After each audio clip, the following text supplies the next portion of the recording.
រួមកាន់វីដេអូរបស់ខ្ញុំសាច់ម្ដងទៀតហើយថ្ងៃនេះយើងនឹងទៅបន្តមេរៀនរបស់យើងនៅទាក់ទងជាមួយនឹង Open Source ឬក៏ទាក់ទងជាមួយនឹង Linux ហើយថ្ងៃនេះគឺខ្ញុំនឹងលើកឡើងនៅ3 comment ដែលវាអាចជួយដល់យើងច្រើនមែនទែននៅក្នុងការ practice ទៅលើ comment ឬក៏ការអនុវត្តទៅលើការងារប្រចាំថ្ងៃរបស់យើងដែលទាក់ទងជាមួយនឹង comment line ផ្សេងៗអញ្ចឹង comment ហ្នឹងគឺជាប្រភេទ comment ដែលអាចជួយដល់យើងវាអាច support ដល់យើងច្រើនមែនទែន comment ទី1គឺប្រភេទ comment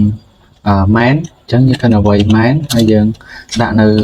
comment ដែលយើងចង់ដឹងមកបើថាខ្ញុំដាក់ ls ចុះអញ្ចឹង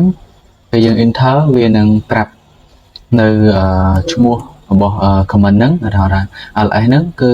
ពាក្យពេញមកវាគឺមកពីពាក្យថា list directory content អីចឹងហើយវាមានជាលក្ខណៈ option ផ្សេងៗដូចដែលយើងបានឃើញអញ្ចឹងគាត់ថាយើងដក A ហ្នឹងគឺវា do not ignore មានន័យថាដក A ហ្នឹងវានឹង show នៅប្រភេទ file ឬក៏ប្រភេទ directory ផ្សេងវាអត់ ignore នៅ file ណាមួយទេហើយយើងដាក់ដក A អញ្ចឹងទោះបីជា file ហ្នឹងមានសញ្ញា dot សញ្ញាចុចនៅពីមុខអីអញ្ចឹងវា show មកទាំងអស់ដូចគ្នាបើយើងវាយថា comment ls នេះវានឹង show ថាfile ណាដែលវានឹង show ទេបាទ file ដែលមួយចំនួនវានឹង ignore បាត់ហើយអញ្ចឹងវាមាន option ច្រើនទៀតដូចយើងបានឃើញអញ្ចឹងដក D ហ្នឹងវានឹង list directory អីមកដែរអញ្ចឹងទៅហើយវាមាន option ផ្សេងៗដូចតែអ្នកនរគ្នាឃើញអញ្ចឹងខ្ញុំអាចរៀបរាប់វាអស់ទេអញ្ចឹងបើសិនអ្នកនរគ្នាឆ្ងល់នៅការប្រើប្រាស់នៅ comment ណាមួយអញ្ចឹងអត់សូវច្បាស់អញ្ចឹងយើងអាចប្រើ comment main ហ្នឹងបានដើម្បីឲ្យយើងអាចកាន់តែ detail ទៅលើcomment ដែលយើងកំពុងប្រើនឹងទៀតអញ្ចឹងខ្ញុំសូមចេញពីហ្នឹងហើយ comment ទី2គឺ help អញ្ចឹងរហូតយើងប្រើ ls comment ដែរយើងអត់ដឹងទេហើយយើងដក help មកចំពោះ comment help គឺយើងប្រើអញ្ចឹងយើងធ្វើការ enter មកវានឹងប្រាប់យើងដែរប្រាប់យើងដូចគ្នាដែរនេះអញ្ចឹងអានេះវាប្រាប់ថា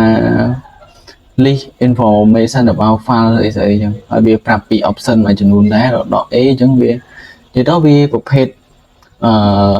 ជា comment ដែលជួយយើងដូចគ្នាអញ្ចឹងយើងចង់ប្រើមួយណាក៏បានដែរអញ្ចឹងអានឹងទាក់ទងជាមួយនឹង comment help ហើយ comment ទី2គឺ comment TLDR ចានេះពាក្យពេញវាក៏ខ្ញុំអត់ច្បាស់ថាវាជាពាក្យពេញអីគេដែរអញ្ចឹងចំពោះ comment នេះយើងកាន់អ្វី TLDR ហើយយើងដាក់ comment ដែលយើងចង់ដឹង detail ពីវាទៅហើយយើង enter វានឹងប្រាប់ដូចគ្នាដែរនេះមានន័យថា list directory content more information ស្អីអញ្ចឹងហើយវាប្រាប់ពី option មួយចំនួនដែរនេះដូចយើងឃើញអញ្ចឹងហើយយើងទៅ example កន្លែង ls.a នឹងមួយចុះដើម្បីអ្នកនរគ្នាឃើញអញ្ចឹងដល់ខ្ញុំចូលក្នុងនេះមកខ្ញុំ ls មើលនៅក្នុង directory ហ្នឹងគឺវាមានតែ file 2នេះទេឧទាហរណ៍ខ្ញុំទៅ create នៅ file ណាមួយឧទាហរណ៍ខ្ញុំ file .env ចឹងដាក់ time extension អីមួយ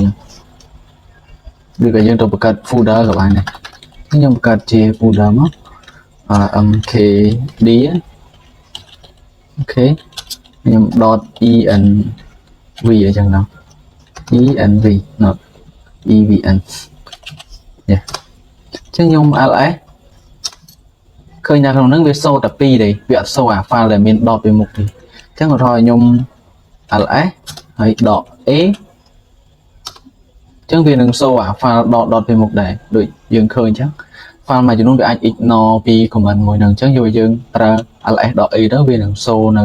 list នៅអា file ដែលវា ignore ដែរអញ្ចឹងវីដេអូរបស់ខ្ញុំគឺមានតែប៉ុណ្្នឹងខ្ញុំសង្ឃឹមថាវាអាចជួយទៅដល់គ្នាយើងច្រើនអញ្ចឹងបើសិនជាអ្នកនរគ្នាចូលចិត្តនៅចង់តាមដាននៅវីដេអូថ្មីៗសូមកុំភ្លេចជួយចុច subscribe នៅ channel YouTube របស់ខ្ញុំដើម្បីទទួលបាននៅវីដេអូថ្មីៗមុនគេសូមអរគុណនិងសូមជម្រាបលាជួបគ្នានៅឱកាសក្រោយ